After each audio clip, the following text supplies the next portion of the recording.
The northeast corner of the land of enchantment. It's Friday. The land of EWTN all across the Lone Star State. It's GRN Alive. Bringing you faith, fun, and facts. Live from the studios of the Guadalupe Radio Network. Join us on the show. Call 877-757-9424. 877-757-9424. Good morning and welcome to GRN Alive here on the Guadalupe Radio Network. It's an hour where we can get together and talk about important issues impacting Catholics across this country, especially across our Guadalupe Radio Network of stations. And that little intro there kind of highlights where we are. We are all over the place. And we're glad that you are spending some time with us this morning. March 13th, 2020. I find it interesting. It is Friday the 13th. And of course, as Catholics, that means nothing more than Thursday the 12th or Saturday the 14th. But it is a day, interestingly, that some people are going to get superstitious. Some people are going to think bad things are happening to them or, attribute everything to superstition. We don't believe that as Catholics, but I say that only because it is a day that a lot of people have a lot of fear. And there's a lot going on. I don't probably have to tell you what I'm talking about. A lot of news hitting us, even in the last 12 hours or so, all focused on the coronavirus and what exactly is going on from Rome to Europe and here in America, how dioceses and archdioceses are responding. And so we're going to spend some time in the first part of the show talking about this. And we want to give you an opportunity to call in and express your thoughts. Maybe you're thinking, this is all way overblown. Maybe you're like, no, this is serious. And I think I've kind of shifted a little bit. A couple weeks ago, I said, I don't know, this is hype, but I think we got to take this seriously. And so joining me, as always, Dr. Chris Malloy from the University of Dallas. He's a professor of theology there and has a blog called theologicalflint.com. Good morning, Dr. Malloy. Good How morning. are you? Very well, thank you. Yeah, so I know we were going to talk about media, and we certainly are. Alex Trevino is here with us, and we're going to spend especially the last part of the show talking about media because, we got to continue to evangelize, maybe more so, right? Absolutely. And media is a great way. In fact, as Alex was mentioning this morning, maybe this is the best way to evangelize right now because people are going to be spending more time in their homes, one of the videos. Yeah, and one of the things going on, the financial, the stock market right now. Yeah. So we'll see how it hits the economy. But 2008, I was up in the Twin Cities, and a priest said, we were talking. He said, the crash. He said, my business is doing great. Yeah. His business as a priest was doing great because people face their mortality. So they were Right. coming back to confession and whatnot. And I think that's something we got to do. We got to look for the bright spots of this, and and you got This is to not our- give this it is not- perspective. Some people Yeah. are comparing this to That's right. the Spanish flu of 1918. No. Right. 20 to 50. I don't know how they have this big of a Million. range. I mean, we're talking about up to 50 million people Died. worldwide died. We've had 40 people die In the in the US. United States. The number's a little bit bigger worldwide, but it's nowhere near that. Now, who knows where it's going? I don't think it's going there. We have better medicine, better technology now, but That's the thing. It's the law of exponential growth. That's Yeah. why there's the concern. It's Right. it's the unknown. We handled Ebola, but Ebola had a it was very virulent. yeah. And I think one of the things about this is that it's contagious, and you can be contagious for a while before you're symptomatic. Mm-hmm. So you can spread more. With Ebola, it pretty much took you down in a few days. Yeah. And so the mortality rate with Ebola was so quick and so vicious that it didn't have the chance to spread. Mm-hmm. So this one has a bit of a mortality rate, more than the typical flu, so we think. Although it's early, it's hard to get the stats until it actually is done. Yeah, it really is. Sissel Anderson, of course, as always, is here. And we're going to do things a little bit different. Sissel has her news items, but we're going to discuss them. She'll tell us what's going on, I think, in Rome and some of the other, and not only Catholic churches, but public institutions, universities. I don't know how University of Dallas has responded. Or We're if it hanging has on. so We're yet. preparing for online in case we Yeah, are I'm partial. sure you are. I'm Yeah, sure you See, are. I teach an online class on Thomistic philosophy, and it's like It can be done. totally unaffected. And that's why I think it's interesting with Alex being here. And by the way, Alex, good to see you. Thanks for coming in. Good to see you too. Yeah, thank you. Thank you so much. Yeah, my family is really enjoying these Mission 180 videos. We're going to talk a lot Awesome. about them.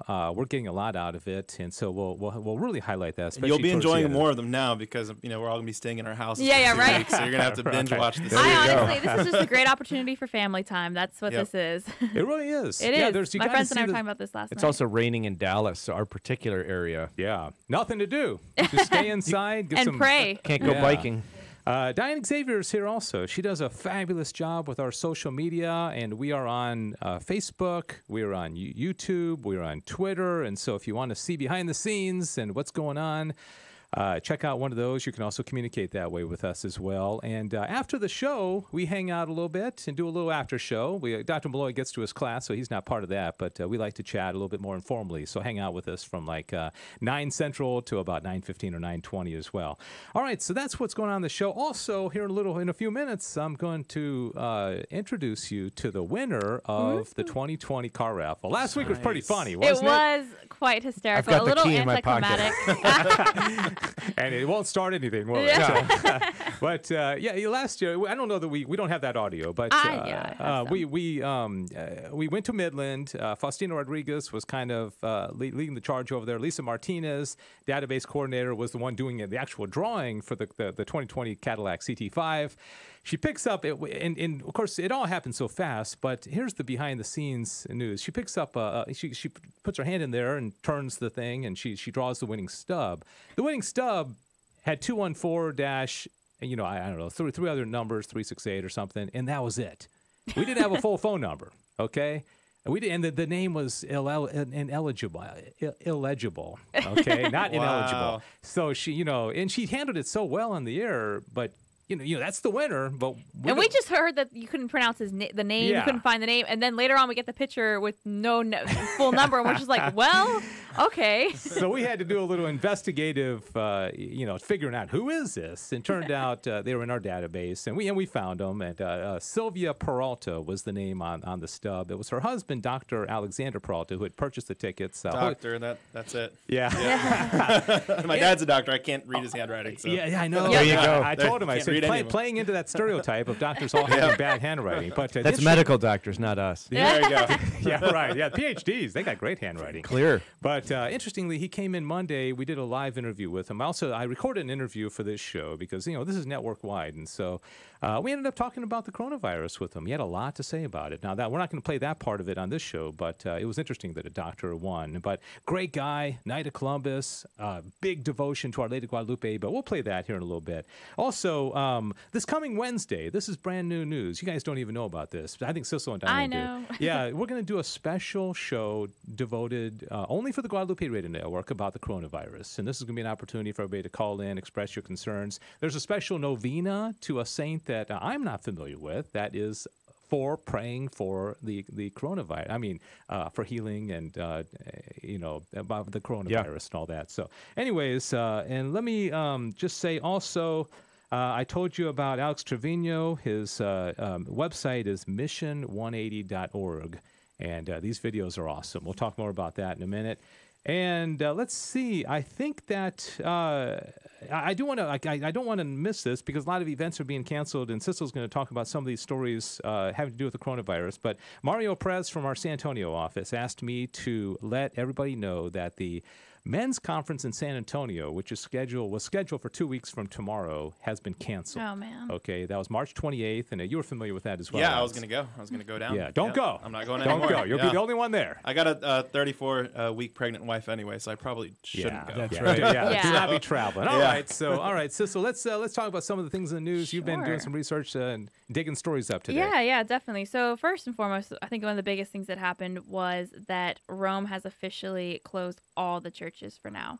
It says until April 3rd is what it said. This is the kind of added on to a previous decree that was released on March 8th that had suspended masses, but they still were keeping the churches open for personal prayer time and adoration. But now, due to all of the quarantines happening in northern Italy and other parts of Italy, they have officially just locked the doors. No one can get in except for religious who are already living in convents and such.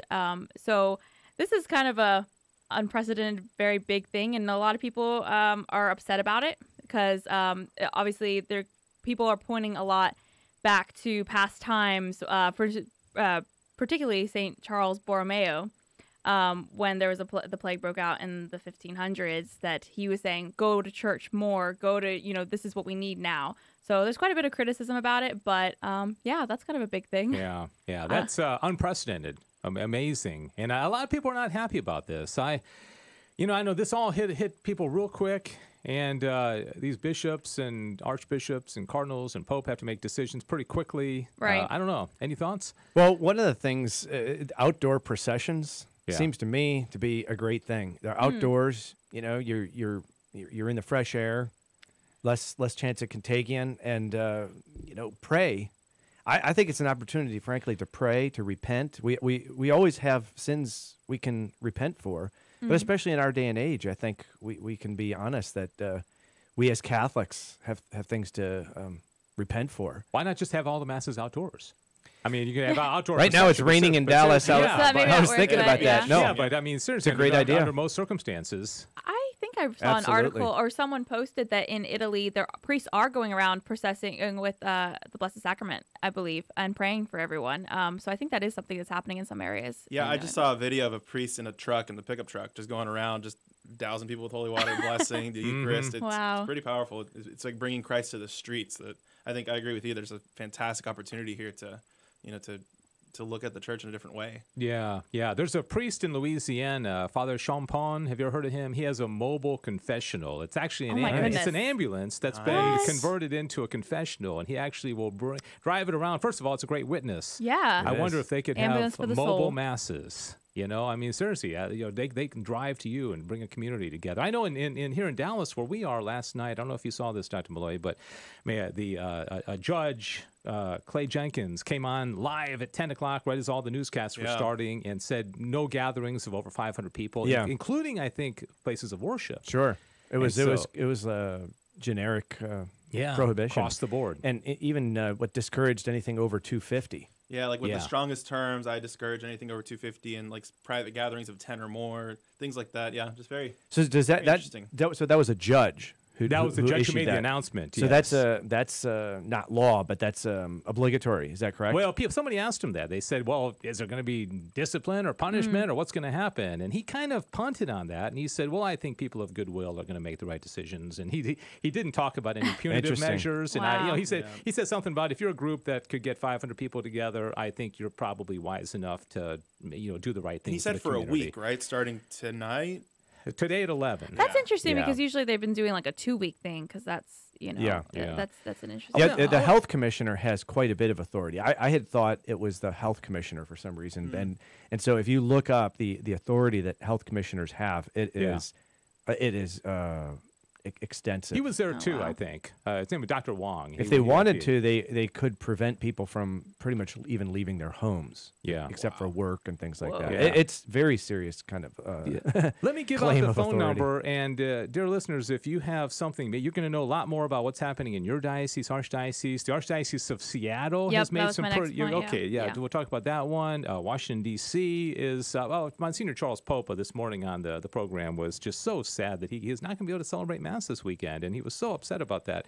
877-757-9424. 877-757-9424. We'd love to hear from you. How are you handling this?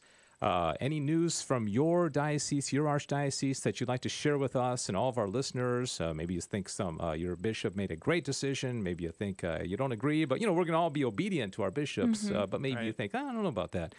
877-757-9424. All right. So yes, the Archdiocese of Seattle just announced that they are suspending masses indefinitely. They do not have an ending date on this. So for now, there are no public masses. And also the Catholic schools in Seattle, as well as all the public schools in Seattle, have also closed indefinitely.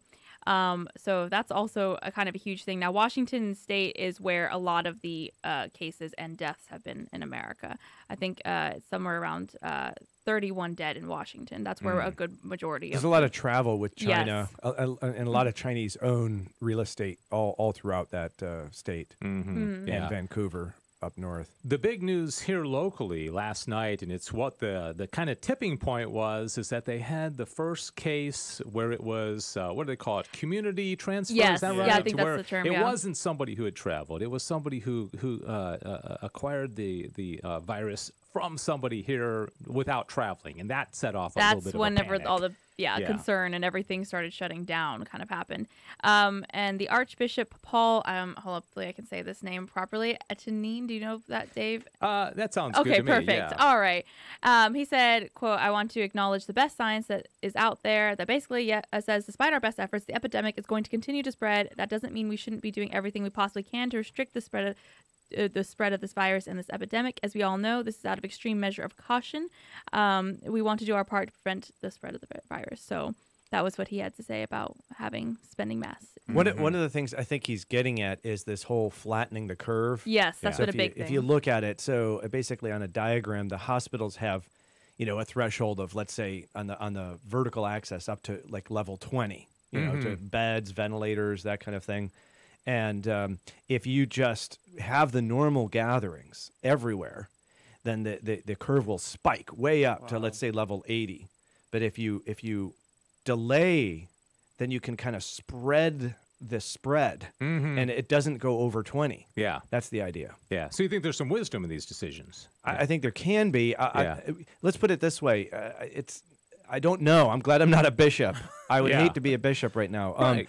So on the one hand, let's not think magically. Okay, so like if I have a gluten intolerance, I can't receive the Eucharist in the form of the bread. Most likely I can't, because it will do harm to my body. The gluten properties remain. That's the accidents. People think, oh, the accidents are just what I can see with my eyeballs. Sorry, take a microscope and you're going to see with your eyeballs all the way down to the gluten. So by analogy here, let's not think that things are magically going to disappear just because it is a sacred event. On the other hand, we need to pray. And I do like, we've said Bishop Strickland, other bishops are doing this, prayer, encouraging their priests to do Eucharistic processions. Yeah. We need to pray. We need to repent. It's a great opportunity and a call to do that. And so, as I said, I'd be between a rock and a hard place if I were a bishop right now. Yeah, they got tough decisions to make. Bishop Joseph Strickland of Tyler has called on every Catholic priest in his diocese to lead a simple Eucharistic procession around the local parish church before the Feast of St. Joseph on March 19th as a way to fight the coronavirus. And I think, that's one thing that you're not going to hear from the county judge or the health commissioner typically is the power of prayer. Sometimes they will. I mean, Trump, came on last week. He did say at the end, God bless us. But, I wish he had even to the nation talked more about the power of prayer. He's a man of faith himself, but it's not there's not just a human solution, right? Absolutely. Let's talk about the power of love too. Let's say someone in your family gets it, because right now I see everyone is hyper alert, and I am hyper alert. I didn't shake your hand, Alex. So offended, yeah. But I knew you wouldn't be offended. But the thing is, if someone in my family gets it, I'm not.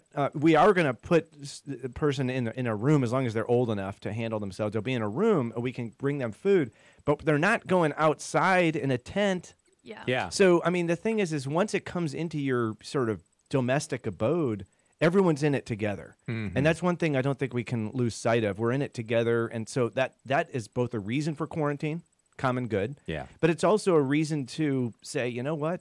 I might get it. I have to care for this person. Yeah. What if it's your elderly father? Yeah. Yeah. You got to care for them. And that's where like a guy like St. Damien of Malachi Absolutely. goes back into the leper colony. And in a spiritual sense, St. Patrick, whose feast day is this coming Tuesday, he goes back to harm. That's right. He goes runs into the danger. He goes into That's the Christian response. Runs into the fire. First where responders. he had already been a slave. And so we're going to talk more about that. In fact, that movie's coming out. This is a bad time for Movie on movies St. Patrick? Yeah. It's called I Am Patrick. Yeah. And the gentleman, John Rhys Davies, who played Gimli on Lord of the Rings. I yes. interviewed him. And this is interesting. You need to stay the whole show. I 'cause we're gonna do. do this at the end of the show. Class canceled. I mean, it might be. All right. So we had just a few more minutes Yeah. on this topic. Any other big news items? A big thing that's happened again in the last 24, 48 hours is how many colleges have been changing how they're going to finish out the rest of the semester. I'm sure Dr. Malloy can attest to this. There's lots of discussions happening right now.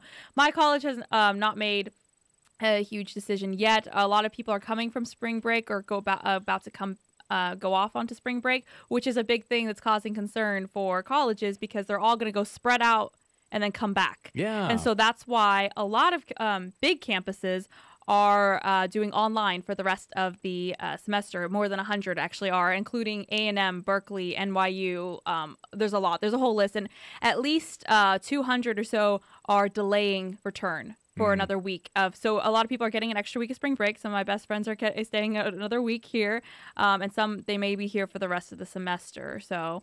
And, as Alex and I were talking about before this, young people are not always as mortality-minded, I guess you could say. It might take a little bit more chances. Some people are saying, hey, this is my opportunity to get a free... Flights are cheap. Flights. Gotta go. I mean, they are. One person, I heard a quote on the news said, hey, if I die, I die. Because I think, I'm 53, but when you're, 20 or 22, The world is your oyster. That's what can go wrong? And also the fact that this isn't really impacting that age category as strongly. If you're not a parent. Right. Right. So that's the thing. So I agree. I wouldn't mind just sort of shooting off into eternity, provided I get to confession. But, yes, please let's stop it. But I've got kids to take care of. Yeah, right. And maybe get a plenary indulgence while you're there too, so you can make sure you get a straight shot. Right? Yeah, that's right. Yeah, as long as the trajectory is there, though. That's also. I think the thing that's also bringing more attention to this is that there are some famous people that now. Yes. You know about Tom Hanks Right. and his wife, Yeah. also Sophie Trudeau, the wife of the Prime Minister of Canada, Justin Trudeau, has tested positive now as well. Wow. So you're starting to get some high-profile people. And Karl von Habsburg from the Okay. von Habsburg lineage. The family. Oh, wow. he Austria. He's recovering. Oh, is that right? And he praised Austria's government for being both sober and serious. Okay. The one I've been following is the NBA. So they canceled the NBA and NHL, Major League Baseball. But with basketball, it was literally right before a game was going to start. They just canceled the game right away. It was Utah Jazz, Oklahoma City.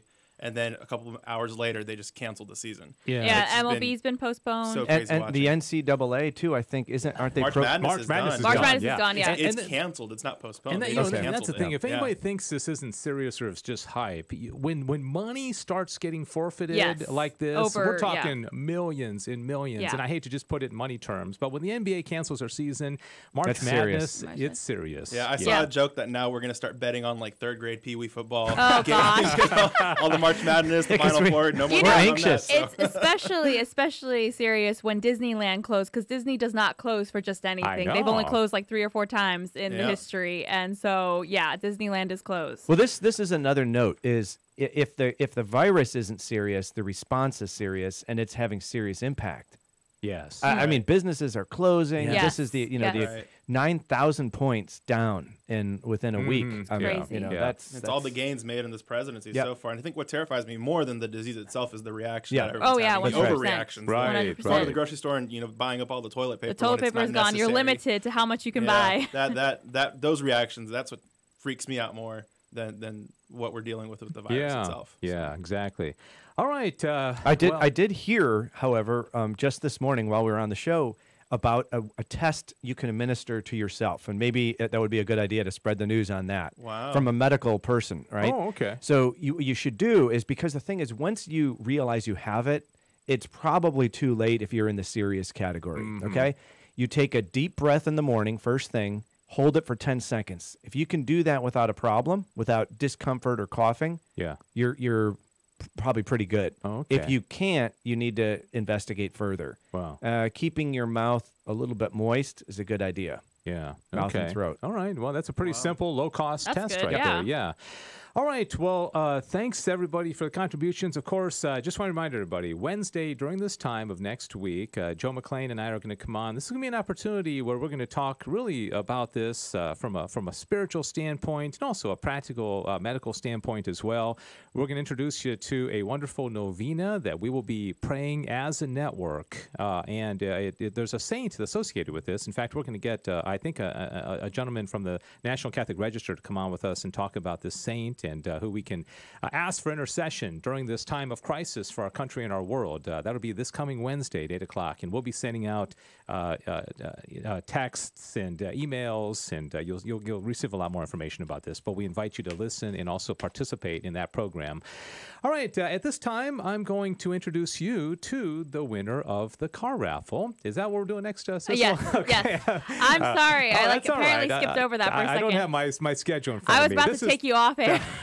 Yeah, let's do that, and then we're going to take a break, and then we're going to talk more focused about media and how we continue to use media for evangelization. So here's a really delightful interview I had with Dr. Alexander Peralta, the winner of the 2020 Cadillac CT5. All right, well, it was 1 week ago today that we pulled the winner of the 2020 Guadalupe Radio Network car raffle. It was so fun. We connected with our Midland office, and Lisa Martinez was the one that actually drew the ticket stub, and Faustino was given play-by-play, and Sammy was there, and it's always a very exciting thing. And it's funny because the ticket stub didn't have a complete number on it, and the name was kind of illegible. We saw that it was a 214 area code, and so we had to do a little bit of investigative digging into it, but we found the winner, and I'm so delighted that in studio with me is Dr. Alexander Peralta. He and his wife Sylvia are the winners of the Cadillac 2020 Cadillac CT5. So Dr. Peralta, thanks for coming in. Congratulations. Well, thank you very much. I want to personally thank the radio network, Guadalupe Radio Network, and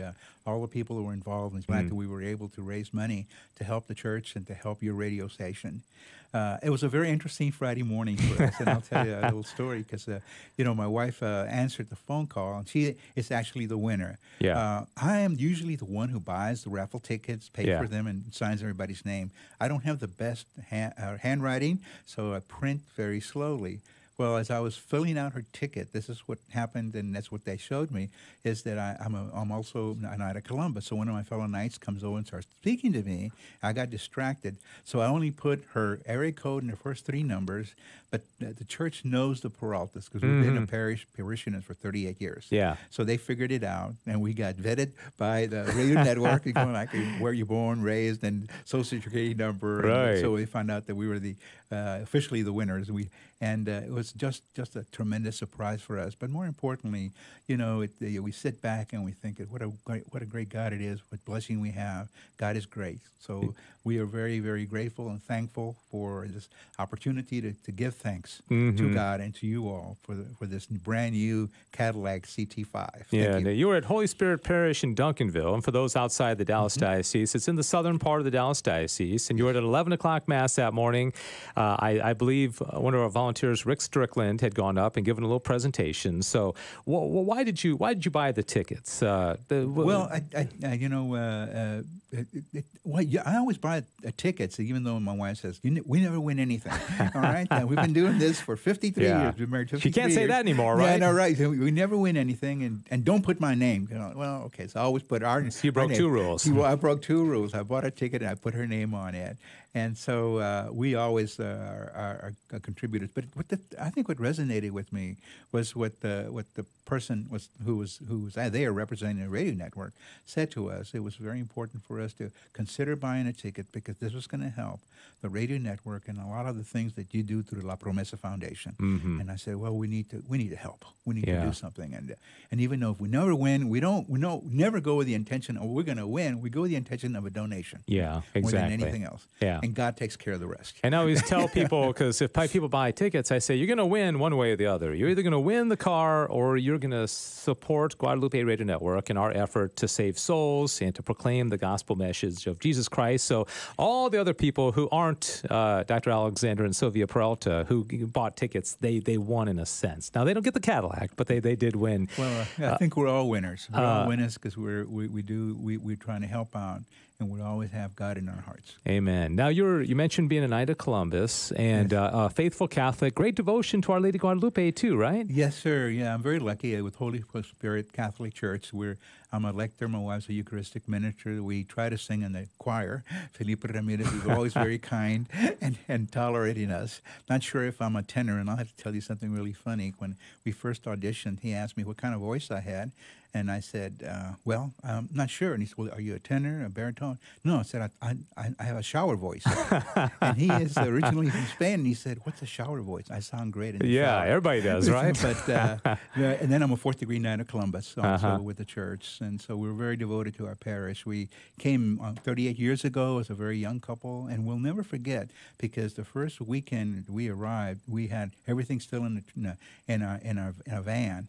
And so we met some parishioners at Holy Spirit. They asked for our name, and they said, well, when did you get here? I said, well, can we help you? So we had 10 people the next day help us unload. So it was a miracle. Yeah. And it's been a miracle since. Your pastor, is it Father Joe? Father Joe Father Joe Father Lee. Gene Okali is our parochial vicar. And I mention him because he's very supportive of Guadalupe Radio Network. And without these pastors like Father Joe who allow us to come in, make the announcement, sell raffle tickets to folks like you and Sylvia, it makes our work so much easier. So I want to thank him and, of course, all the other pastors across the network who allowed us to come into their parishes, because they really are doing beautiful work and allowing us to come in and sell some raffle tickets and tell people about Catholic Radio. So you've already begun the process of getting the car, and so you're going to have a Cadillac CT5 here in the next week or so, right? We had really Randall Motors, and Matt, the son of George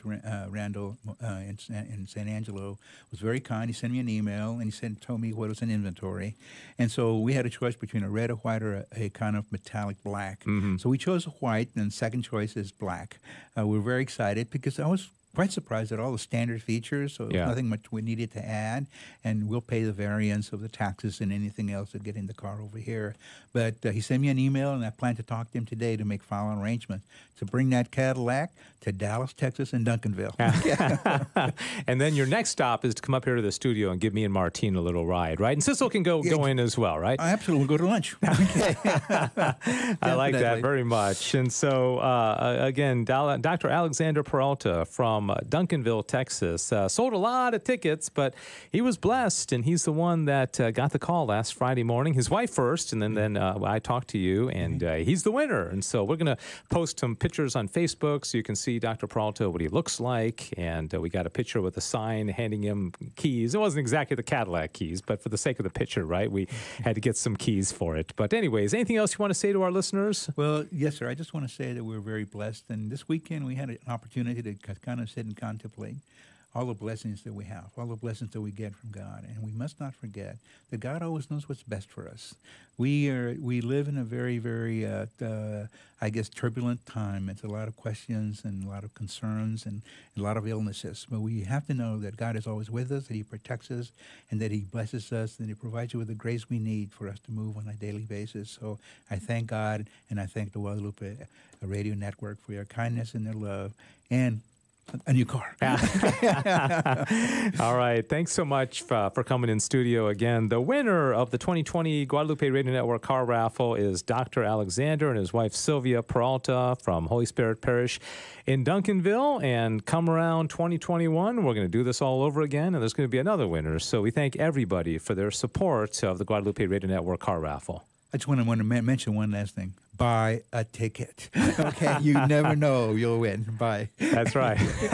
I'll have to play that next January and February if you say that. We'll replay this. So thanks so much, Dr. Peralta. Thanks for being with us. All right, this is GRN Alive Friday edition. Quick break, and we'll be back with more right after this. All right, we're back with that little quick break there, right? Hey, you got to roll with the punches. You lied. I said we'd be back, right? It was a second. We're back. Yeah, we get moving the break. Everything this morning's a little bit different, but what a great guy. And you love to see just a good, salt-to-the-earth guy like Dr. Peralta win. And so I really appreciate him very much. We actually had him record a 30-second spot saying, hey, buy raffle tickets, because, he said buy raffle tickets. Well, you don't buy them now because the raffle's over, but next January and February, we're going to encourage you to. Well, Dr. Malloy, by the way, welcome back. This is GRN Live, 877-757-9424. We got a text for that was kind of directed at one of the comments that you had made. I just want to read it, and then I know you've got some response. I'm not sure who this is. Said, Dave, that advice about testing yourself for COVID-19 by deep breathing is nonsense and has been debunked by medical experts. It is fake news being spread by email. So we need to at least say where it came from. It came from Stanford Hospital internal message. Yeah, that's. But I'm not a medical doctor. I have a PhD. Yeah, I have good handwriting, but bad medical advice. All right. I also want to acknowledge we got some on social media, because when people do ask questions, I want to at least respect it. Steve on Facebook said, any information about the response to Bishop Strickland's call for Eucharistic processions? Now, I'm not sure if Steve means the response from the priests, or Alex, you're saying maybe the spiritual response, or the response from the faithful. So I really don't know what the response has been yet. He was saying doing it before St. Joseph. Might be too soon to even assume what sort of responses they're getting. Yeah. Wait till next week and see.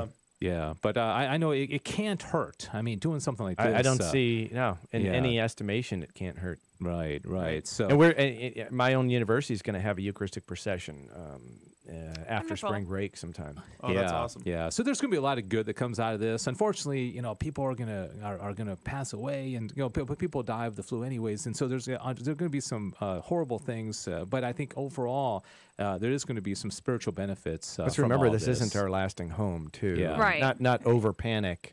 Yeah. Not of course underestimate the threat. It's the unknown. Exactly. Let's pivot here, and we've had a good conversation about the coronavirus, and we want to talk about what our original topic was going to be for today is the media, and that's why Alex Trevino is here. He's a videographer and makes short films, and he's got this series of videos out called Mission 180. It's mission180.org. But we're going to take a break here in a moment and talk about that specifically. Also about these two movies coming out this coming week, I Am Patrick, and also I Still Believe, the Jeremy Camp story, which is a really, really good movie. Comes out today, right? Yes, it does. Yeah. It comes out today. Bad day for a movie to come out. I know, this is a bad. They've been pushing so many movies out. But, they pushed Fast and Furious 9 to next year. They have a whole Next year. year. You're kidding. Yeah, Wow. that's a tentpole franchise. So we had a screening Tuesday night, I think it was, of this week. Monday night. Thanks, Diane. Monday night here in Dallas of I Still Believe, and we had about 100 people that showed up. A lot of really good comments. And so this is a good movie, and I interviewed Jeremy Camp. We'll play a clip of that later on. But I know, Dr. Malloy, you don't have much more time with us. Your thoughts about media in general? Well, it's awesome. And because media can be misused, and it is. But let's talk about the Christian use of the media. What is it grounded in? Both nature and grace. And nature, in this sense, we tend to think the really real is just the physical stuff out there. And there's a certain truth to that, because you can't make an orange disappear if it's on your desk and, just thinking it away. On the other hand, where it has its greatest dignity is in the mind, okay? And that's related to the whole media and the narratives we tell and the drama and all that. And because if it doesn't make it up into our stories, we forget it. Yeah. So last week we talked about the persecutions in Nigeria. That needs to come up into narratives. It needs to make its way out, or else no one knows it's happening. Yeah. Now, that's not to say it disappears, because the mind of God knows it, right? And we're connected mystically. But we need to be connected also humanly, and that happens through narratives.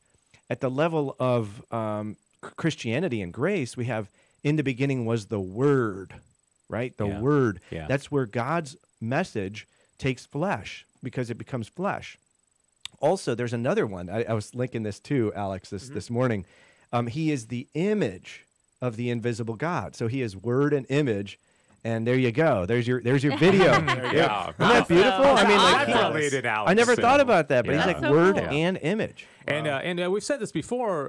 Sissel is a film major at a local community college, and so you guys might have a little chat. And so, anyways, we got some talented people in here. That's a great insight, and bring it almost to the philosophical realm about media. I really hadn't thought about that. Well, if before. we don't tell our Christian, especially the narratives of John Paul II used to say this, the narratives of the persecuted, They have to be spoken because, and we have to also fight the real message. If the bad message is out there, or if many deliveries are bad, or false messages, we need to actually get in the ring and fight. So I'm so glad people like you, Alex, are doing this thing and bringing the message of Christ through this media. Yeah, thank you. I will say real quickly too, unfortunately, it's a battle that we've been losing for 40, 50 years. You know, Absolutely. I think we just decided to say, you know what, they can just have it, they'll take it. Right. The church kind of, and Christians and people of faith in general just decided, you know, we're not going to mess with it and look at the effects it's had 40, 50 years. So it's definitely an uphill battle that we as a culture have been climbing up for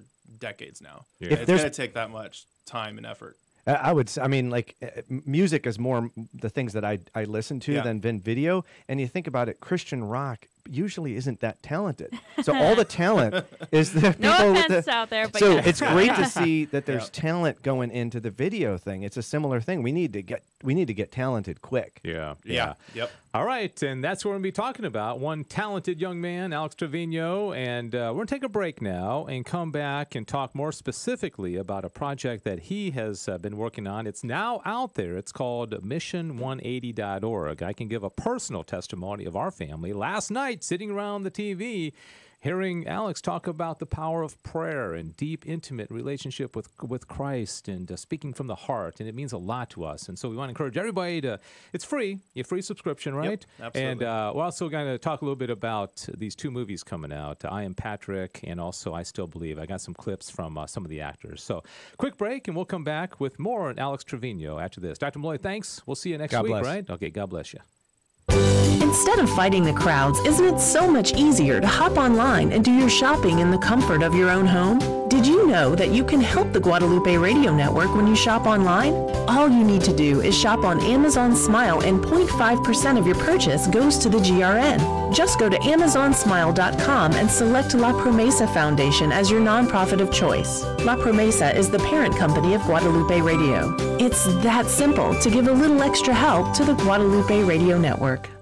Solidarity HealthShare is rebuilding Catholic healthcare in America. We conform to the moral guidelines of the Catholic Church, so you never have to worry about your healthcare dollars paying for anything that violates your conscience. From conception to natural death, we strive to serve all healthcare needs, protect human life, celebrate families, and promote the dignity of all people. Join Solidarity HealthShare in restoring and rebuilding authentic Catholic healthcare by signing up at solidarityhealthshare.org, a sponsor of the Guadalupe Radio Network. In 2 weeks, we will be interrupting our regular programming schedule for a quarterly share-a-thon to keep your GRN station on the air. Why do we come to our listening family to seek financial gifts? The Guadalupe Radio Network spends approximately $4.5 million per year to operate all 37 stations in the network, or about $515 per hour. We are 100% listener-supported, completely dependent on the divine providence of God, working through the generosity of our GRN family of listeners. We are so thankful that you are part of the GRN family. I want to personally thank you for your continued prayerful and financial support since the year 2000, when the GRN first started in Catholic radio.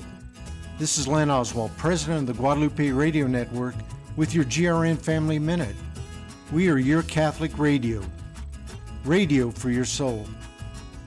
Welcome back to GRN Alive, Friday edition. Don't forget, on Mondays at the same time, Joe McLean and the crew in Houston have GRN Alive Monday, and we invite you to tune in for that. I'm sure he's going to have a lot more information, and perhaps they'll touch on some of the latest developments on the coronavirus.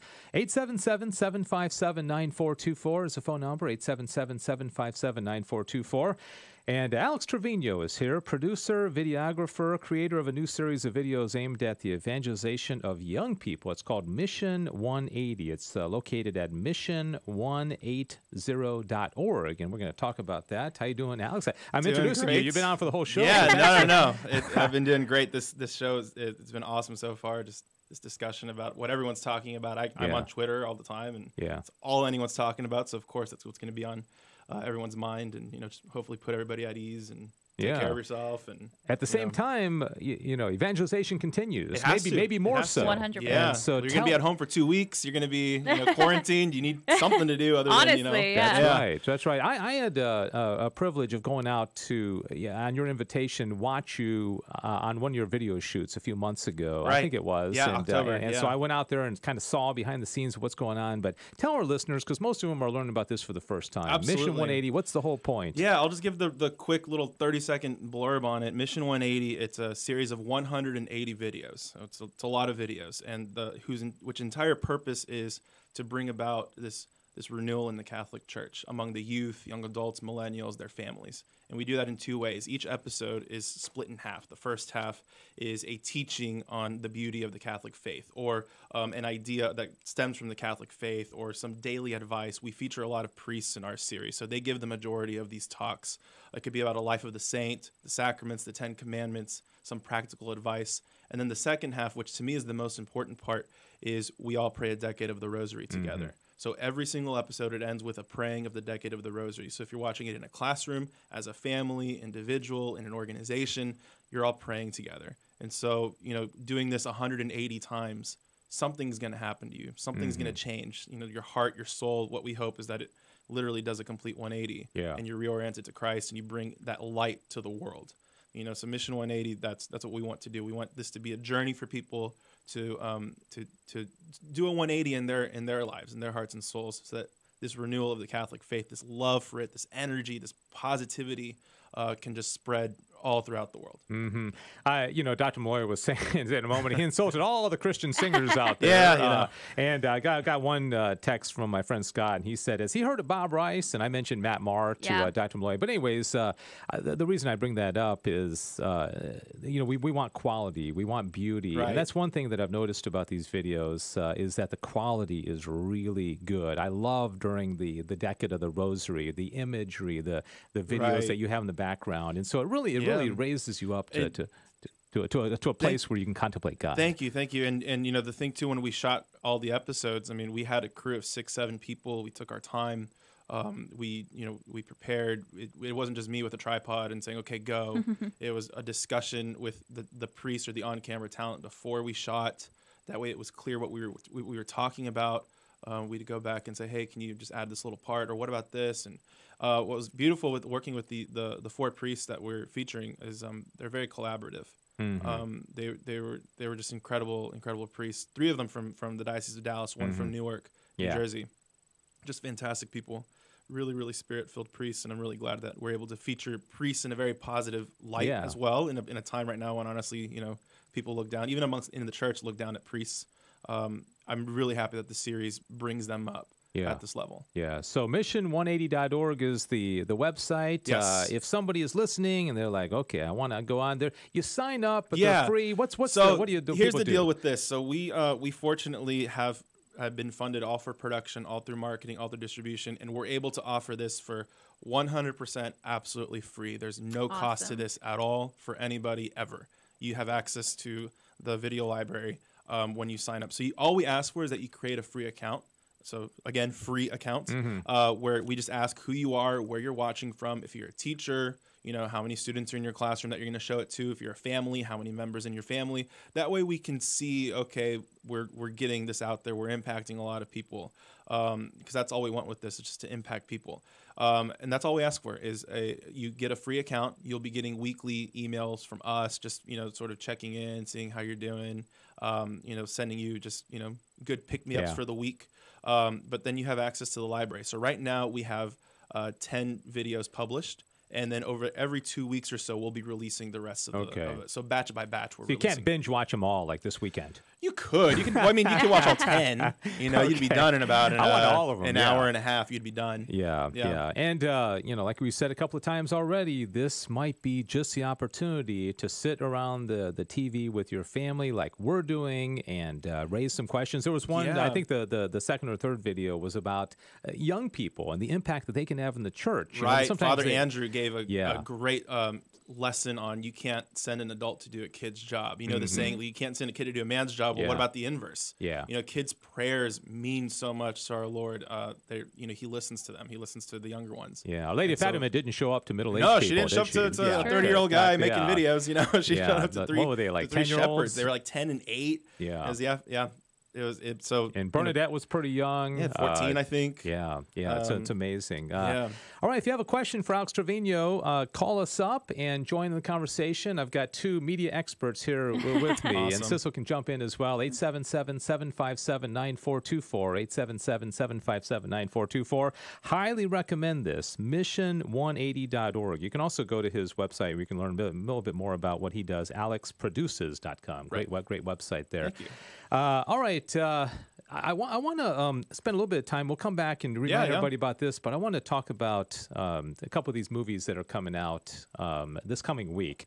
Again, not a great week for movies to come out. Very terrible week for movies to come out. Terrible couple months, actually, if you're thinking about it. They've already pushed, like Mulan was going to come out in 2 weeks. They pushed that. Right. They pushed Fast and Furious 9. I mean, all the big tentpole projects, they're However, being pushed. streaming services are doing extremely well. They are going to be doing a lot more memberships, people signing up. Yep.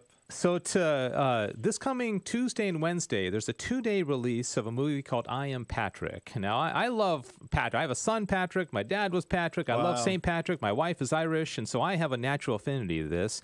And John Rhys Davies, who I was not familiar with. Gimli. You are. Indiana Jones. I met him, Lord Dave. of the I Rings. met him at a Comic-Con a couple of years ago. Wow. He's amazing. Yeah, and it's interesting because he plays, and in this movie, there's 3 different actors playing Patrick, and I had a totally different perspective on Patrick after watching this. You know, and as I'll mention here, is, you know, sometimes we think of St. Patrick's Day, you know, drinking green beer and going out in parties. The culture. Not this year. Not this year. It's closed. It's canceled. Yeah. It's been canceled. This year, go out to the theater as long as the theater doesn't have 500 people or more, right? Exactly. And so John Rhys Davies, interesting guy. He starts off, when I start talking to him, saying that he's not a Christian himself, and he really wrestles with the whole Christian faith. I want to play a clip and then get your thoughts, because it shows about not many of us are going to be playing, you know, Patrick. We're not actors, but the power of media and how the impact that him playing Patrick had on him personally. So here's the one clip we'll play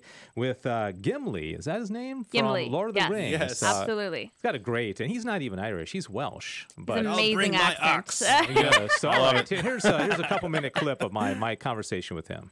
When it comes to Christianity, and I'm paraphrasing what you said, but something about you didn't feel worthy because, you know, to be in because of you know, the kind of person you are, or something like that. But I can't imagine that playing a role like Patrick, and with the admiration that you clearly have for the man, did it have a spiritual impact on you? Did it make you consider the Christian faith in a different light, perhaps?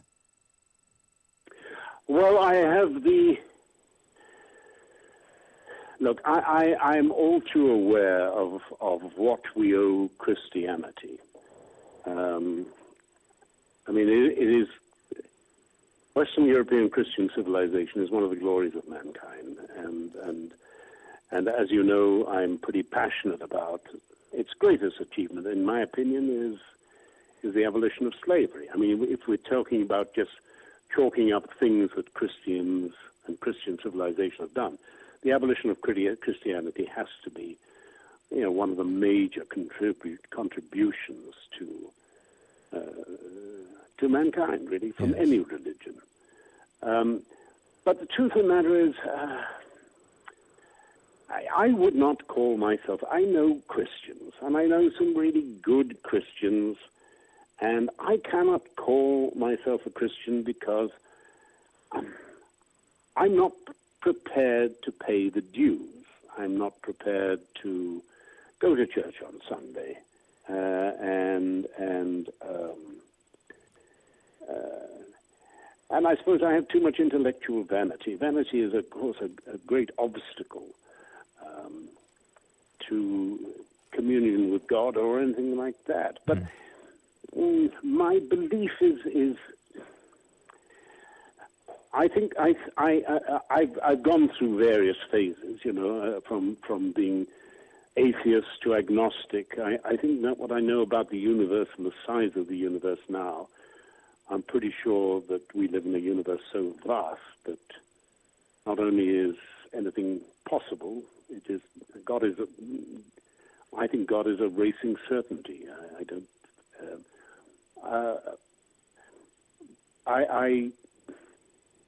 Look. I'm not there yet.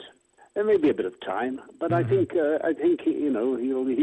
might reel me in the end, or he might not. But anyway, he knows his business and far more than I do. So I put my trust in that much anyway. Yeah. Well, that's a very silly answer, isn't it?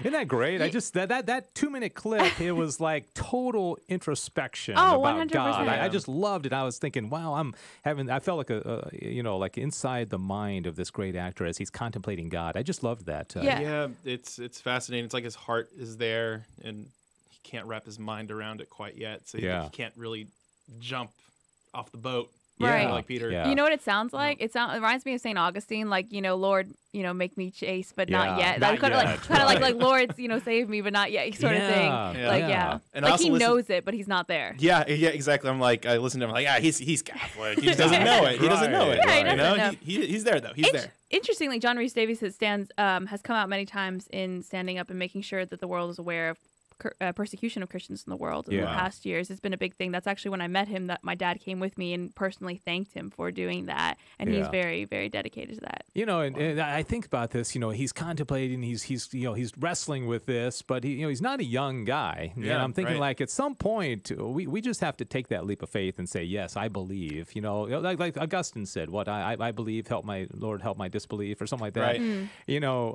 So anyways, I hope acting in this movie, and it clearly is having an impact on him. Alex Trevino is here. I don't think we're going to be able to have time to play the clip of Jeremy Camp, but I do want to encourage people, if you can get out to the movies, because I think the theaters are still open. I still believe is a great, great movie. It's not Catholic. He's a Christian. Not Catholic, but I think it's pretty powerful, and I want to give you some time as well. Yeah, well, Alex. real quick, the Irwin brothers who made this film, they've done October Baby, if you've heard of that one. They did Woodlawn. They did I Can Only Imagine, which made like $90 million in the box office last year. So they're these brothers who are very, very good, competent filmmakers, and their movies are always well done. Whether you like it or not, that's a particular taste, but you can't deny the quality that they put into their films. And this from what I've seen. Especially Gary Sinise in it as well. It's, Shania Twain. That's right. There's a quality to this film that you can't argue against, and usually that's the argument with Christian films. Oh, they're just terribly made. They're poorly made. The actors are terrible.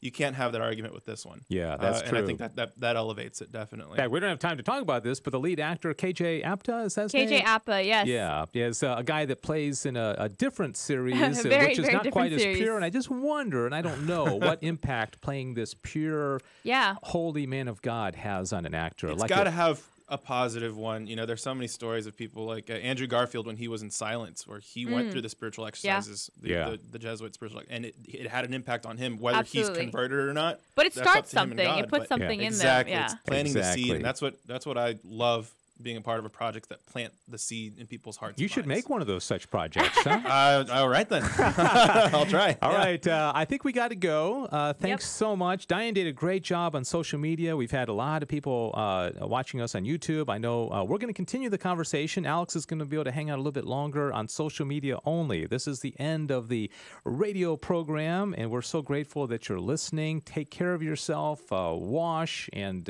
listen to the advice of local health officials, and also your bishop, your archbishop, and everything that they're saying. So thank you so much. Alex, thanks for being here, and we'll continue the conversation. And go to mission180.org, mission180.org. Get your free account. Yes, mission180.org. Very, very good series of videos by Alex Trevino. All right, thanks. God bless you. Have a great rest of your weekend.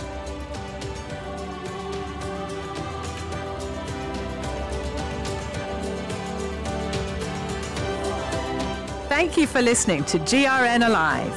From the studios of the Guadalupe Radio Network. For more faith, fun, and facts.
All right.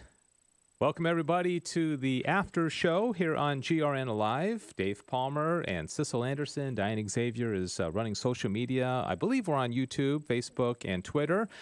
And our special guest in studio is Alex Trevino. We just talked to him for the full hour about coronavirus and also his video series called Mission180.org. Mission180.org. Alex, thanks for hanging around with us for a little bit. Of course, yeah. Facebook, social media, how's it going? I love the social media. So yeah. Let me ask you, when did the media bug first hit you? And I guess Sissel can answer the same thing. And I go, gosh, I'm in the media. But how old were you when you said I want to do this? So it started. I'll go way back. I'll go to when I was 17. Started doing musicals in high school, being the jock. Team captain of the basketball team, so it was very much like High School Musical. And I had the biggest. I had the biggest district game of the season when opening night for High School Musical that I was in. It all. Wow. It was So you were oddly doing enough sports like the movie. and music. You really were Troy Bolton. I could break out right now all in this together, but. I chose the show over the game. Didn't play the rest of the season, so that was my sign. Time to move on. You were the reason they made that series, right? No, I copied it. Yeah. Long story short, though, I went to UD just right down the street, studied drama, and got a huge love and appreciation for all of that. And then got into movies around 2011 when I ended up going to the film shoot Little Boy for a World War II drama. I was there for 6 months. Oh, so I got to drop out of school for 6 months and work on that. And it was on that film shoot, seeing these Catholics shoot such a mainstream film, that I realized, wow, it is possible. You can live out your faith, you can be faithful, but also be a part of the world. Mm-hmm. And that's when I said, also, I'd probably make more money doing movies and video than theater. So it's something I can build a career out of. And, a bunch of time in front of the camera, behind the camera, just been all over the place. But I know that working in that industry is my home. Yeah, kind of unusual for somebody to have talent on both sides. I know to be behind the scenes and in you on camera. You learn a lot when you start in one and go to the other, or vice versa. Like being in front of the camera for so long, I love directing, and I know how to direct actors because I've been there myself. Yeah. I know the questions that I'm asking myself before a scene starts, right? And so I know what to say, what not to say. A lot of it's like how you frame things. Mm-hmm. It's a lot of that. It's like kind of like sales or anything like that, where you got to just elicit the right response. Don't say this. Don't Right. Yeah, yeah. And I think especially when you're dealing with young people, because I know having a 15-year-old and 11-year-old, certain phrases or cliches might turn them off, or it's like, I think of sometimes these mostly, not always, but Protestant ministers that kind of have this real kind of like fake and the $1,000 suit, and it's just like this isn't gonna roll with young people at all. But you got to be real, don't you? Yeah, and I'll give you a specific example of that in the Mission 180 series. We have we talk about modesty at Mass. And the route that we went with it, because it's a delicate subject, is instead of doing the whole, you should wear this, you shouldn't wear that, you should be doing this, you shouldn't be doing that. It's more of an invitation to do these things from Father Andrew, one of our priests in the series. And then I back up that episode with my own testimony of getting ready for Sunday Mass one time with my wife and my kids. And we woke up super early that day. We said very early on, we're going to this Mass. We took out our clothes and ironed it out. We took our time. We put care into it. We showed up early. We had specific intentions that we walked into Mass with. We behaved at Mass. We weren't distracted. We turned off our phones. And I don't remember exactly what. It was like in November, December. But I remember walking out of that Mass and saying, this was the best Mass I've ever been to, ever. Yeah. And it was just a random Sunday Mass in the year. It wasn't like a special, like Christmas or New Year's or anything like that. Yeah. And it was because we put this special attention to it. And so talking about it in those ways is I think more effective for the youth and young adults, people who just probably have been told for so long, oh, you have to do this, you have to do that. It's more like an invitation. They don't want to be lectured. Right. We have an inside joke in our house where especially my 11-year-old will say, okay, Dad's beginning a lecture. She'll let me know. Okay, it's coming. It's a joke. Of course, she's aware when the lecture tone comes on, right? How about you, Sissel? When did you get the media bug? Yeah, so I've always had a creative mind. I've always wanted to do, I thought maybe art or something like that. But when I was about 11 years old, my cousin and I were hanging out at his house, and didn't know what to do, and he just goes, "Let's make a movie." And I did not know much about technology, and I was like, "We can make a movie at our house, like with like a tape recorder." And it was pretty funny. It's a terrible thing that should never see the light of day. But we continued doing that because we really enjoyed it, and we did it for several more years. And he went off and decided to become a mechanical engineer, and I was left like, okay, I kind of really liked this because I've always liked.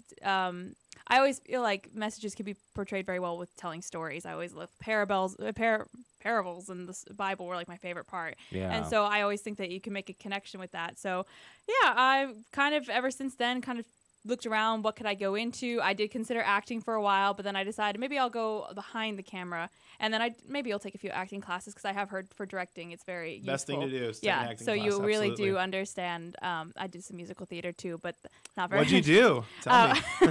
I did mostly in ensemble pieces, a few operas at UNT, and nice. and a few like local community theaters. Great. So quite fun. Awesome. Yeah, that's one of the interesting things that's happened in the media world these days. I remember when, 'cause I'm 53, and when I got out of college, if you wanted to be, quote, on camera, you had to find somebody at a TV station or a radio station if you want to be on the radio, and there were very few positions, and you had to really get that internship and get in the door, but nowadays anybody can do it. Anybody can have a YouTube channel. It's good and it's bad. The quality sometimes can be really bad. But what are your thoughts on that? The everybody can be a YouTube. I think it's star. great. I think it's great, and that's the advice I give to anybody is to start making stuff, and the audience will tell you what works and what doesn't. Yeah. Involve your audience as much as possible. Get as much feedback as you possibly can while you're figuring it out. I always think that's the best way. Because the worst thing to do is just to do nothing. Is to say, I want to do this YouTube channel. I want to start this podcast. I want to start this thing, and then you end up not doing it. Well, then nothing's ever going to happen. Mm-hmm. Do you address social media on your 180s? It's kind of an ironic thing. You're not really going to say don't do media because you're doing media, right? So what is that? Does that come up in your episodes for Mission 180? The social media, we don't really hit too hard on social media. I mean, we do talk about the importance of fasting and tying that with prayer, and I think that's I'll call it a lost art. Let's say in the Catholic faith, I don't think we fast enough. Yeah. But also, to be a little more specific, there's plenty of different ways to fast too. From social media, from different vices that you may have. Maybe you overeat, you overdo certain things. Mm-hmm. So we talk about that in the series, and we do kind of talk about there's an episode, Father Martin I think gives it, where he talks about limit your TV time perhaps, or get off of Facebook, stop arguing politics with people, stuff like that. It's not worth it. Yeah. Not really worth it. So true. Yeah. Well, we talked about Mission 180, mission180.org on the radio show. We're kind of talking about it now, but do you want to go ahead? Because I know there's some new people that are just tuning in right now. So go ahead and let everybody know what you've done. Yeah, so Mission 180, it's a 180-part, and I'm not exaggerating with that number. It's a 180 video series. All aimed at bringing about, our hope is to bring about a renewal in the Catholic Church among our youth, young adults, millennials, their families. And how we do that is with this 180-part series. Each episode is sort of split in half. The first half is a teaching or a lesson on the beauty of the Catholic faith. It's almost exclusively given by 4 different priests, 3 from the Diocese of Dallas, 1 from the Archdiocese of Newark. And so it's either whether it's the 10 Commandments, the 7 Sacraments, life advice, stories of the saints, Eucharistic miracles, things like that really, that people will find impactful. The second half, which I believe is the most important part, is we end each episode with the praying of a decade of the Rosary. Mm-hmm. Because without prayer, we can't really accomplish anything in this world. Like with the coronavirus, as we're seeing now, prayer is going to make a massive comeback in the Catholic faith about the importance of prayer. We all kind of do it, but we all kind of do it because, we're Catholic and we're supposed to. I think we're all going to start understanding how powerful it is and where we're supposed to do it. And so that's what we have in our videos. Each one's about 6 to 7 minutes long, I would say. And we end every episode with the praying of a decade of a rosary. And the hope is, after doing this 180 times, watch one every day for 6 months, something's going to happen to your heart and soul, something positive. And you're going to make a change. And that change is going to affect your family, your friends, the people around you, your community. And that's what we hope to bring with this series, is this renewal of love and passion for the Catholic faith. Yeah. Have you had a response yet? You got my response. I'm a big fan. What are people saying? Pretty pretty varied and incredible responses. You know, I wrestled with adding the Decade of the Rosary at the end of every episode because it makes each episode a lot longer. It makes it an extra 3.5 minutes long. And I had a non-Catholic friend watch one of the episodes, and I asked him what his thoughts were on that.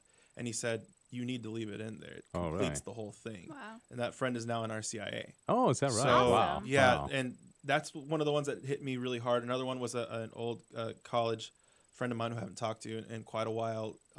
He said, hey, I saw one of your Facebook posts where you put the series, did a little teaser of the series.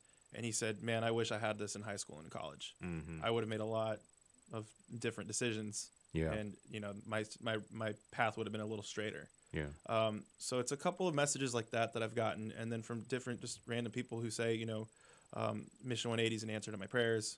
It's a great project. So there's a lot of really incredible messages and feedback that we've been getting from the content. And it's been given the blessing by the Bishop of the Diocese of Dallas, right? Yeah, so the Diocese of Dallas is individually curating, watching every episode, and approving of it before we publish it. Yeah. That way it gives us the confidence to go out into the world. We're not on the fringes. We're not in the outside looking in. We're in the mainstream, Catholic hierarchy, I guess, if you want to call it that. We're in the mainstream with the Catholic media, and we can say we have the backing of a diocese. It helps ease a lot of nerves. Sure. One of the first questions people are always going to ask me when I'm calling a parish or a school is saying, hey, has this been approved? Yeah. Who's seen this? Who's not stamp is on it, but who sort of approved this to get out? And I can confidently say, Diocese of Dallas. Yeah. And it gives us all that peace of mind that, when we're wading through what resources to use and what we shouldn't be using,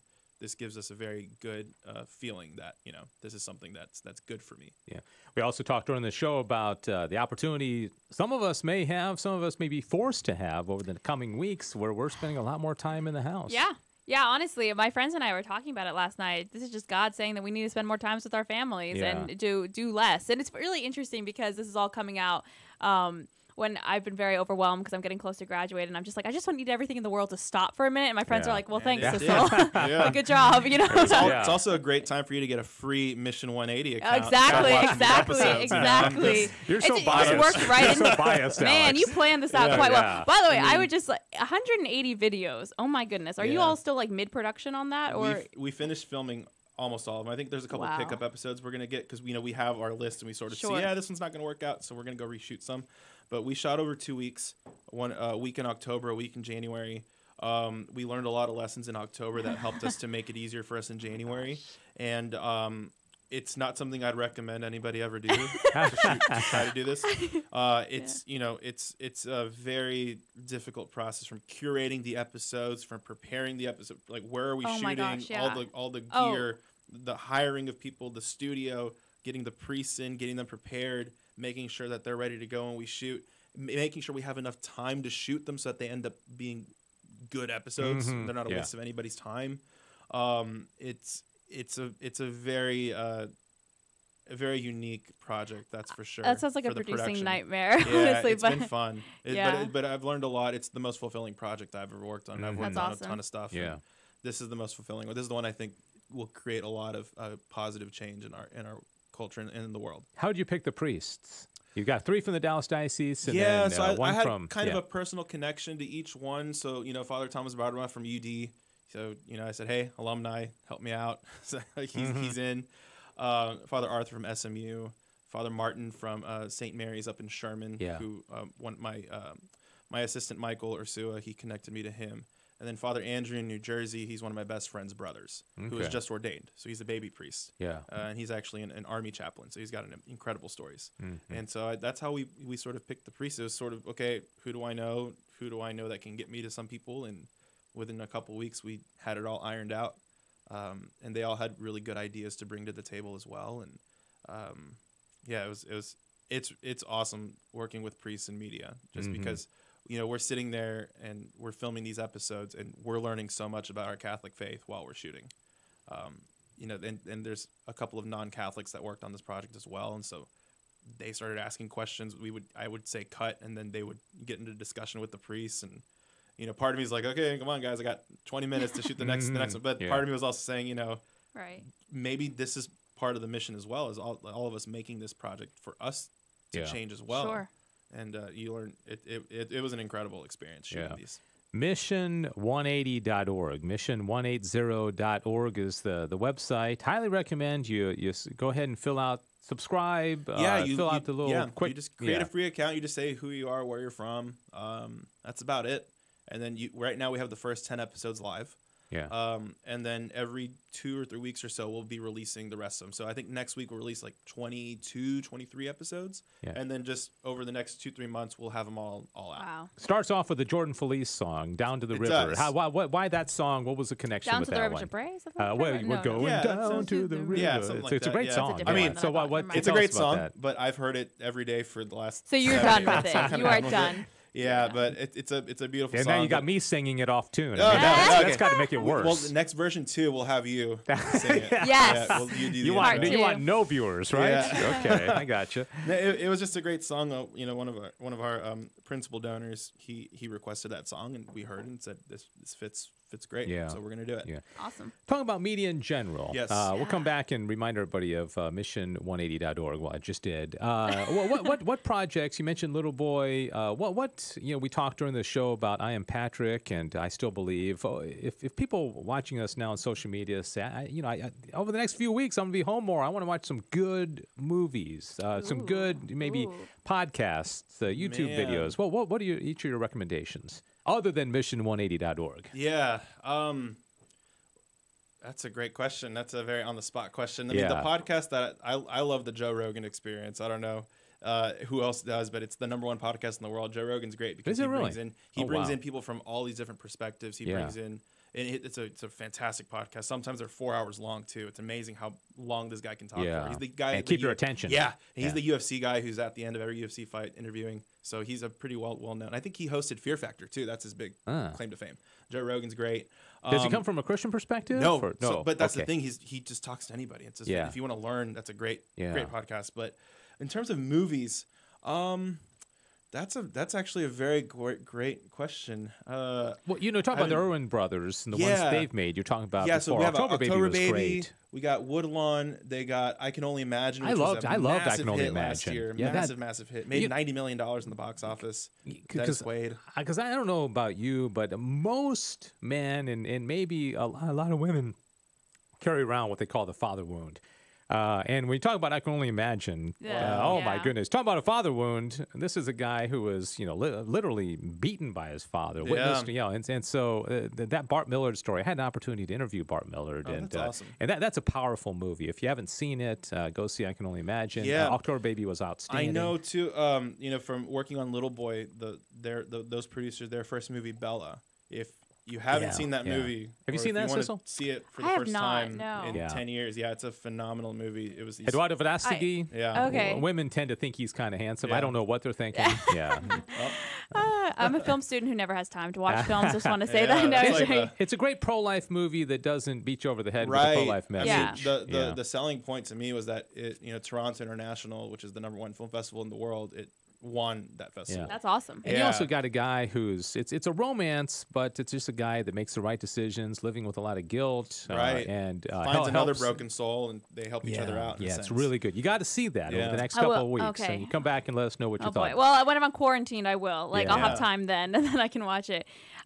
For movies, I was just thinking, there's this movie that I cannot remember the name of right now, but it's an old movie. Some people may recognize the plot where I can't remember the main actor in it either. You can't remember anything. I can't remember anything. Basically, here, ready? Okay, here's the plot. 2 young boys, they are caught stealing, or they steal something because they're being goofy boys. They run off. They're being chased by the police. One gets caught and the other doesn't. Oh, wow. The one who gets caught becomes a priest. And the one who doesn't get caught continues his trail. Oh my goodness! You know it's this from film, the 30s. don't you? I've seen it. It's such a good film. Yeah, it's such a good film. Basically, it's a beautiful film. It's a very tragic film, but it's also very beautiful. It just goes to show how their lives went differently. Maybe somebody watching this on social media. I just one of the megastars in it, but it's not. Like one of the huge ones. I was like, it's not Bing Crosby. It's not. It's not like Humphrey Bogart. No, but it's another one. One of those who's at that level. And I just saw can't that movie. remember the name of that movie. So the one movie you I'm come sorry, up I'm with, so it's sorry. something that you can't remember anything about. I've been trying. I've been Googling it. I've been trying to find it. All right, but, everybody out there, let's know. If you guys can't figure out with your young, agile minds, probably and the I've rest seen of the us are not movie, going to be and able to figure I it don't out remember the either. name.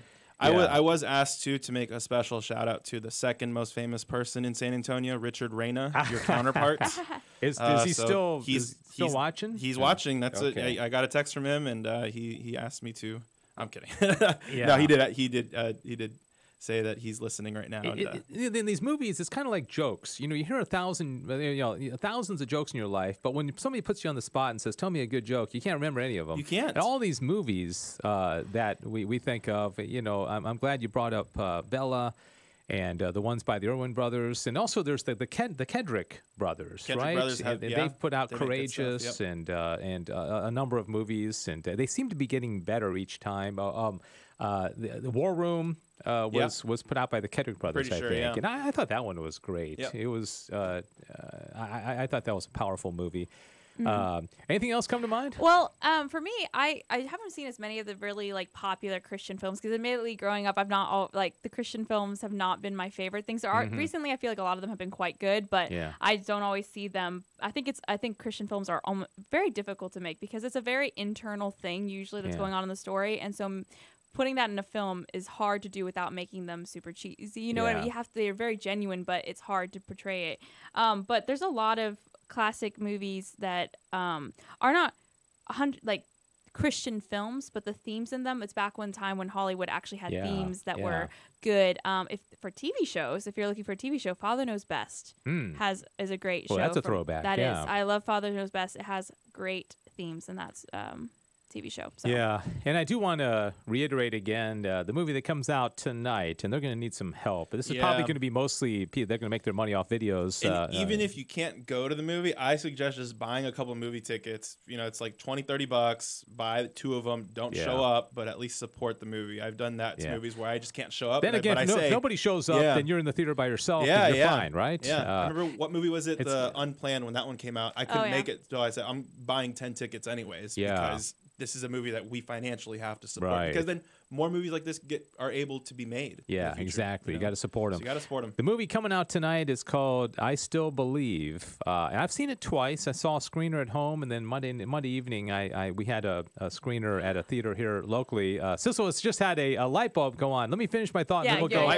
light bulb went off right there. Diane's putting a great image up of I Still Believe. It's the Jeremy Camp story. And Jeremy Camp, in case you don't know the plot, goes off to, he's from Indiana. He goes off to California. He goes to a college. He falls instantly in love with this young lady.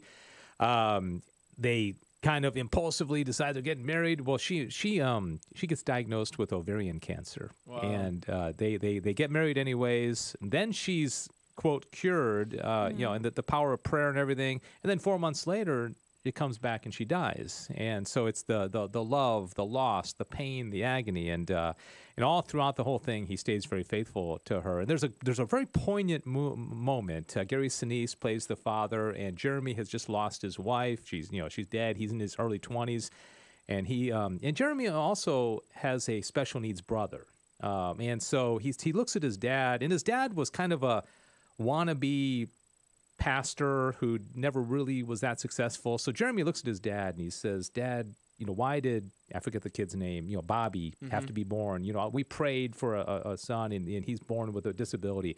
Your career in ministry never took off. My wife dies. Why does God allow this?" It was a powerful moment. Wow. And I'll never forget the Gary Sinise character says, "Son," he says, my belief is, I don't believe despite life's hardships. I believe, and I've been formed because of them."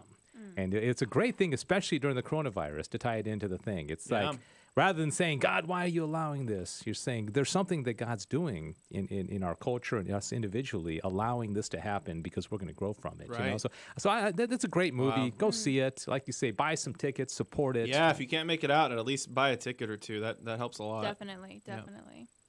Sissel, thought of that yes, movie? I did. Actually, I had to Google. I finally looked at a list of movies with priests in it. It's Went back like to the 30s. something and yeah, something, okay. right? It's Angels with Dirty Faces. Dang it. Okay, never mind. By the way, Humphrey Bogart is in that film. And okay. James Cagney plays James him. Cagney. Yeah, James That's the Cagney. one. Yes. James Cagney's Yes. the lead I in actu- it. So yeah. that's I an actually excellent have movie. Awesome. something on my computer that says movies because I'm going to forget it. I'm going to come home tonight and say, Sissel was talking about some movie. Oh my goodness, someone just commented it too. Thank you so much, Alma, on Facebook. She just figured it out for us. Oh, so she did. Okay, so it's called Angels with Dirty Faces? Angels with Dirty Faces. Okay, hold on. I got to type that in. It is an I have excellent- never heard of that. You've have never you ever heard of that? Diane? Okay, Diane's never heard of it. It is an excellent movie, and it's a sad movie, I will say, but it's a very beautiful movie. And I think, from what I remember, it's been a while since I've seen it, but the Catholic priest is portrayed very well in it. Yeah, I'm sure it is. Now, let me ask you this, because my kids, especially my 11-year-old, when you put on a movie that's black and white, she did that. Oh, I love black and white And films. but do you think some young people? I don't know, Diane, do you like black and white movies? Some people think this. If it doesn't look new and modern, I don't know. Yeah, I mean, I don't like them. You don't like them? No.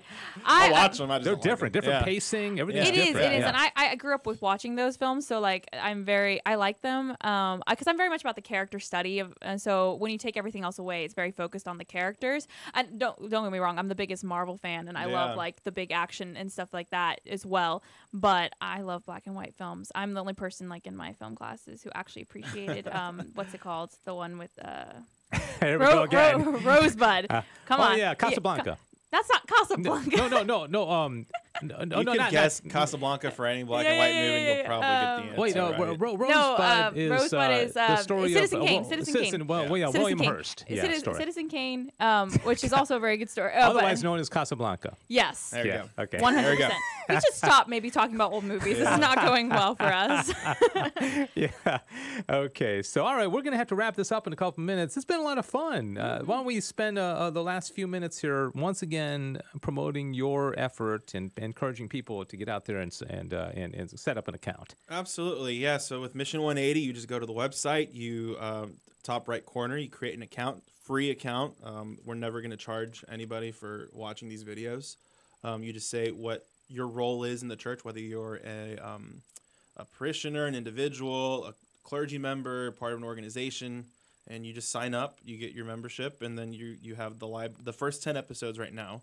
You have those unlocked, and you can you start watching. Okay. Recommend one a day. If you want to binge, I mean, we're not going to stop you. But stop that. Yeah, right. But you watch one a day. It's like a Okay. little pick me up for your soul. Yeah. And yeah, it starts out with a teaching on the beauty of the Catholic faith, followed by a decade of the Rosary. So that's what you'll be doing every day for 6 months if you're following along the journey with us. All right, Sissel, last thoughts. Man, you always do that, and I like it. Well, let me Yeah, just tell you sure. the latest news I just saw about the coronavirus. Yeah. The president of Brazil has just tested positive, and he met, according to my. this, he met with President Trump just a few Oh, days my. ago. Yeah. So the implication there, of goodness. course, is that Goodness. yeah, well, it's not over. We're going to keep talking about this. It's Oh, going I to get know. worse before it gets better. That's yeah. my thought, at least. Just don't panic. Yep. Please don't stop buying toilet paper, because some people just want to regularly go shopping for toilet paper. Yeah, and if you need some toilet paper, come to our house because we've got a lot of it in the All garage. right. Okay. Perfect. All right, I know where I'm going now. Yeah, seriously. Are you going to start selling it? I saw a post the other day. There's someone was selling a roll of toilet paper for like $1 million on Oh, eBay. right. Amazon, Yeah. it's not available till March 31st. Uh-oh. Is that right? Wow. But without getting too gross, there's there's other ways to get around this. It's true. Okay. It's true. Which we will not talk about. Yeah, that's a good opportunity way to to wrap this up. wrap this Yeah, up. yeah. It's a good note to end on. Okay. All right. Thanks, everybody, for watching. Thanks for your comments. And don't forget, Monday at 8 o'clock Central Time, Joe and the crew from Houston will have GRN Alive. We will do a replay of GRN Alive on Saturdays at 10 o'clock in the morning. I think it's going to be Joe's from Monday. But anyways, Sissel, thank you so much. Alex, great to see you. Thank you. And Diane, great work on social media today. Don't forget the key websites to remember, mission180.org. Also, visit iampatrick.com for the movie that comes out Tuesday and Wednesday of this coming week about St. Patrick, and I Still Believe movie .com is the website to get your tickets for I Still Believe. All right, that'll do it. God bless you. Have a great weekend. Thank you. Very nice. I don't know why Casablanca came to my mind. It's the first one that comes to everybody's mind. Yeah, it's black and white. People say Citizen Kane is the best movie.